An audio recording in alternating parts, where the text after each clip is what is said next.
Installation for screen replacement. Cut a piece of screen 3 inches larger than the window frame. Push the screen into the channel with the spline, starting at the top of the window. Use the spline roller to roll over the spline, forcing it into the channel. The spline will hold the screen in place as you work your way around the frame. Start inserting the spline across the frame top. Left side,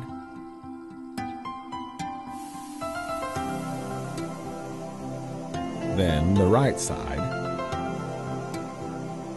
and finish at the bottom. Keep the screen pulled tight throughout the entire process.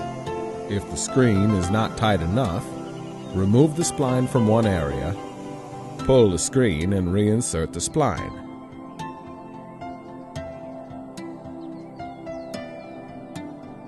Trim the excess screen and spline around the edges carefully with an X-Acto knife. Sunroom Solutions, bringing the outdoors indoors.